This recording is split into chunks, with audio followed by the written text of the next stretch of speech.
Welcome to வழிப்போக்கன் channel. இந்த மாதம் காதலர் தினம் வரப்போகுது, வேலண்டைன்ஸ் டே. சரிங்களா? ஒரு 2 பொண்ணுங்க ஒருத்தரை கேட்குறாங்க, சார் லவ் அப்படின்னா என்ன, உங்கள் அபிப்பிராயம் என்னன்னு கேட்குறாங்க. அதுக்கு அவர் சொல்கிறாரு, ஒருத்தர் என்கிட்ட வந்து நமச்சிவாய அப்படிங்கிற ஒரு மந்திரத்தை தினமும் 108 தடவை சொல்லுங்க, நல்லதுன்னு சொல்கிறாரு. சொல்லிவிட்டு எப்படி என்னதுன்னு காமிக்கிறாரு.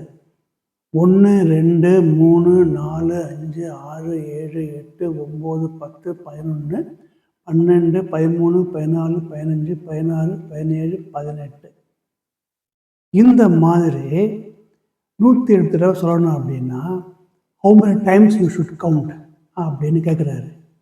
அந்த பொண்ணுங்க வந்து 10 அப்படிங்குது. தட் இஸ் கால் லவ் அப்படிங்கிறாரு. எப்படி அப்படின்னா 108 தடவை வந்து நீங்கள் வந்து அவரை மந்திரம் சொல்லணும் அப்படின்னா 18 × 6 108 நாட்டு 10, அது 180. அப்படின்னா தப்புன்னு கொஞ்சம் கூட தெரியாமல் சொல்கிறது தான் சொன்னதானே அவங்க.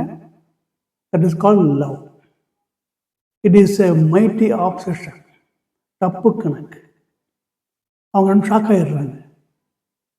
கொஞ்சம் கூட யோசிக்காமல் 6 அப்படின்னாங்க, 10 அப்படின்னாங்க. 10 × 18 180. இது 10 × 6 தான் 108. சரிங்களா? சரி, ஓகே, அப்படியே விட்டுருவோம். ஒரு ஃப்ரெண்டு வந்து ஒரு வேலை விஷயமா went to north Indian city வச்சுங்களேன். அங்கே போனவுடனே ஷீ நியூ அவளோட காலேஜ் ஃப்ரெண்டு வந்து லவ் மேரேஜ் பண்ணிட்டு அந்த ஊரில் இருக்கான்னு தெரியும். சரின்னு விவரம் சேரிச்சுக்கிட்டு she went and met her at her home. சின்ன இடம். அவள் மூஞ்சிலாம் கருத்து போய் கையில் ஒரு குழந்தையோட இருக்கா. என்னடி இப்படி இருக்க, இந்த இடத்துல இருக்க அப்படின்னோடனே, ஆமாம் என்ன பண்ணுறது, லவ் மேரேஜ் பண்ணிவிட்டு நான் இந்த ஊருக்கு வந்துட்டேன். நான் my husband is not okay, நான் நினச்ச மாதிரி அவர் இல்லை அப்படின்னு அந்த பொண்ணு சொல்லுது. இத்தனைக்கும் அவங்க காலேஜ் படிக்கிறப்ப லவ் மேட்டருக்கு இந்த பொண்ணு தான் வந்து ஹெல்ப் பண்ணுச்சு.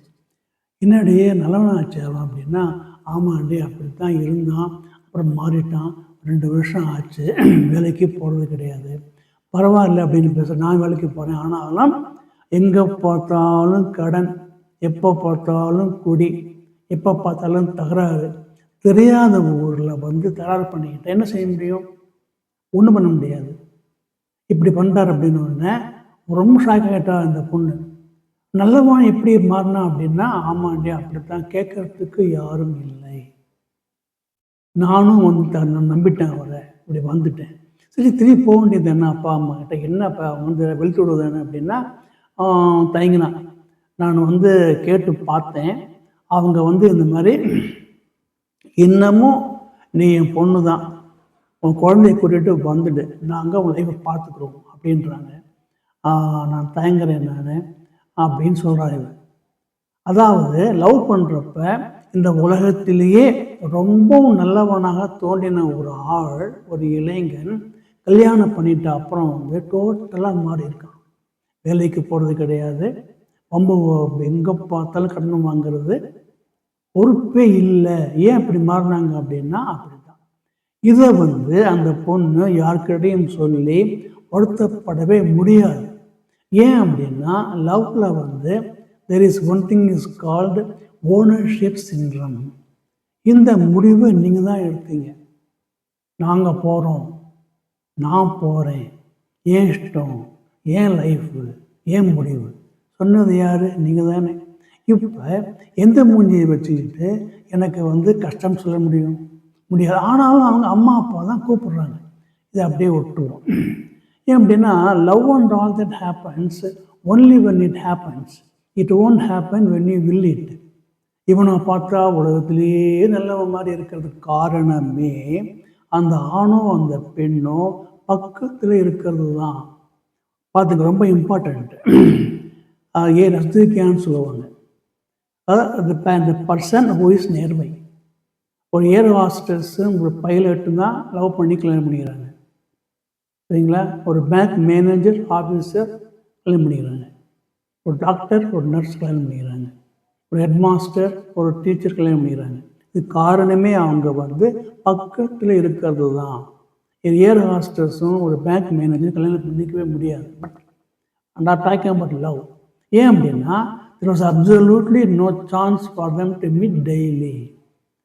காலேஜில் இந்த லவ் வர்றது முக்கியமான காரணமே அந்த பொண்ணும் அந்த பையனும் டெய்லி சந்திக்கிறது தான்.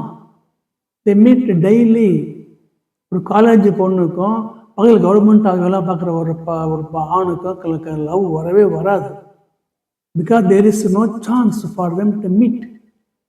தினமும் பார்க்கறதுனால, தினமும் பழகிறதுனால அவன் தான் உலகத்திலே ரொம்ப நல்லவன் மாதிரியான ஒரு தோற்றம் வர்றதுக்கு காரணமே ஆப்சஷன், தப்பு அபிப்பிராயம், தப்பு கணக்கு. லவ் ரொம்ப ரேராக ஒருத்தர் பார்த்த உடனேயே இவன் தான் என் கணவன் என்று இந்த இயற்கை மனமாலேயே உங்கள் கழுத்தில் போட்டு விட்டார் போல் தோன்றுகிறதா? ரொம்ப rare. That is like a ghost. everyone talks about, no one has seen it. அந்த மாதிரியான புனித காதலை யாருமே பார்த்தது கிடையாது. காதல்னா அதில் ஒரு சோகம் வரணும்.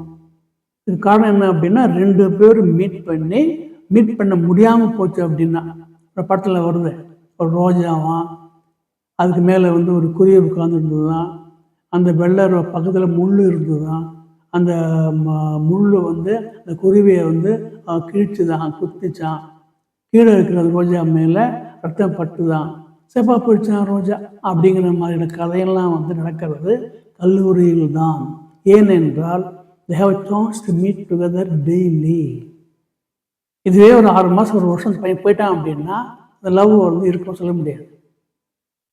It's a ghost. everyone talks about. and anyone seen it? சொல்கிறாங்களே, புனித காதல் அப்படிங்கிறாங்க, காதல் இல்லையே சாதல் அப்படிங்கிறாங்க. கடைசியில் பார்த்தா எங்கேயோ போய் உட்காந்துக்கிட்டு இவன் சரியில்லை, இவன் இப்படி இருப்பான்னு நினைக்கவே இல்லை அப்படின்னு பொண்ணு ஓப்பனாக சொல்லுது.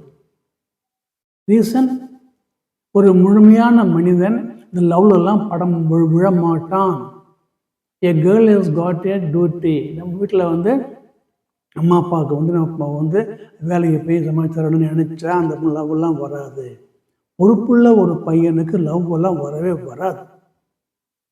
பாருங்க, லவ்ங்கிறது 10 இல்லை 100 இல்லை 500 இல்லை 500 பேரில் ஒரு பையன் ஒரு பொண்ணு தான் காதல்னு பண்ணிக்கிட்டு இப்படி மாட்டுறாங்க.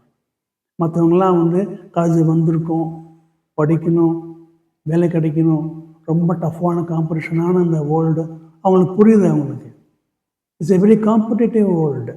You have to be fittest person to get a job. அவங்களும் அப்போவே தெரியுது. அதெல்லாம் இல்லாமல் தேவையில்லாமல் இருக்கிறவங்க தான் லவ்வில் விடுறாங்க. என்ன பண்ணுறது? பக்கத்தில் இருக்காங்க, டெய்லி பார்க்குறாங்க, நமக்கு தெரிஞ்சவனாக இருக்காங்க, ரொம்ப நல்லவன் அப்படின்னு தெரிஞ்சால் சரி, okay, friendship it is okay. அது லவ்வாக மாறணுங்கிறது எப்போ தான் மேலே உண்மையான அக்கறை கொண்டவனாக அவன் இருக்க வேண்டும். அப்படி இருந்தால் கல்யாணத்துக்கு அப்புறமும் நல்லா தான் இருப்பாங்க. நிறைய பேருக்கு நிறைய அக்கேஷனில் லவ் வருது. ஒருத்தர் போயிட்டே இருக்கா, இப்போ பொண்ணு ஸ்கூட்டி எடுத்துகிட்டு போயிட்டே இருக்குது, டக்குன்னு ரிப்பேர் ஆகி போச்சு அந்த ஸ்கூட்டி. அந்த பக்கம் ஒரு பையன் வரான், என்ன மேடம் கேட்குறான், அந்த மாதிரி ஆகிப்போச்சு அப்படின்னா, பயப்படாதீங்க, கவலைப்படாதீங்க, யூ டேக் மை வெஹிக்கிள், வீட்டுக்கு போங்க, அட்ரஸ் கொடுங்க, நான் ரிப்பேர் பண்ணிட்டு எடுத்துகிட்டு வர சொல்கிறாரு. அதே மாதிரி இந்த பொண்ணோட தள்ளிட்டு போய் ரிப்பேர் பண்ணி வீட்டுக்கு எடுத்துகிட்டு போகிறாரு. ஃப்ரெண்ட்ஷிப் வருது. உண்மையான அக்கறை. அந்த பொண்ணு நடுவில் பார்த்தோன்னா, ஹே இந்த பொண்ணு இருக்காடான்னு கேலி பண்ணவில்லை. ஒரு நல்ல ஒரு குணம் இருக்கணும், அக்கறை இருக்கணும். அந்த டெவலப் ஆகுது, அவ்வளோதான். It's development of just care taking ability of others, unknown people. பார்க்கலாம் அது நீங்கள். அந்த டெவலப் ஆச்சு, நல்லது. ஆனாலும் கல்யாணம் ஆனதுக்கு அப்புறம் ஹவு தே வில் பிஹேவ், அந்த பொண்ணு எப்படி பிஹேவ் பண்ணணும்னு தெரியாது. அந்த பொண்ணு யாருன்னு தெரியாது, என்ன பர்சனாலிட்டி தெரியாது. இதெல்லாம் தெரியாமல் ஒரு சின்ன பையனும் ஒரு பொண்ணும் கல்யாணம் பண்ணி வெளியிலேயோ எங்கேயோ போய் கல்யாணம் பண்ணிக்கிறது வந்து ரொம்ப ரொம்ப ரிஸ்கி ஃபேக்டர். அதெல்லாம் வந்து 100க்கு 500க்கு 1000க்கு தான் சக்ஸஸ் ஆகுது. லவ் சொல்லணும், லவ் ஒன்றா அது சொல்லணும், அதன் லவ்வில் அதெல்லாம் வந்து ரொம்ப சகஜமாக இருக்குது. இப்போ தோணும் அந்த பையன்தான் உலகத்திலேயே வந்து ரொம்ப நல்லவன் அப்படின்னு தோணும். அந்த பையனுக்கு அந்த பொண்ணு உலகத்திலே அழகின்னு தோணும். It is natural. பட் அதை மீறி வந்துடணும். வந்துட்டு உங்களுக்கு ஒரு லைஃப் இருக்குது, அந்த பொண்ணுக்கு ஒரு லைஃப் இருக்குது, எவ்வளவோ இருக்குது லைஃப்பில். ஆனாலும் sounds very discouraging, but still this is the fact. நீ பார்க்கலாம், கல்யாணம் ஆன அப்புறம் வந்து ஒரே ஒரு வார்த்தை சொல்கிறது என்ன அப்படின்னா, இவன் இப்படி இருப்பான்னு நினைக்கவே இல்லை. அவர் சொன்னார், இந்த பொண்ணை போய் இதுக்காக அவன் எவ்வளோ கஷ்டப்பட்டேன் அப்படிங்கிறாரு அவர். எல்லாம் தேவையா இருந்தால் பரவாயில்ல, தப்பு கிடையாது. We also just wish success for young girls and boys for their love and all that, but still there is a risk factor. எல்லாத்துலேயுமே இருக்குது. கல்யாணம் அரேஞ்ச் பண்ணாலாவது நீங்கள் வந்து அம்மா அப்பா சொல்லலாம், இவர் இப்படி இருக்காரு அப்படின்னு சொல்லலாம், அந்த பொண்ணு இதெல்லாம் கட்டிட்டீங்கன்னு சொல்லலாம். ஆனால் லவ் பண்ணிட்டு கல்யாணம் பண்ணிட்டு போனால் அப்புறம் பிரச்சனை வந்தால் யாருக்கிட்டையும் சொல்ல முடியாது. ஏன் அப்படின்னா, that is called the ownership syndrome. You own it. அதனால் ஜாக்கிரதையாக இருங்க. We all wish young lovers happy Valentine's Day. சரிங்களா? ஜாக்கிரதையாக இருங்க. நன்றி, வணக்கம். நாளை சந்திப்போம்.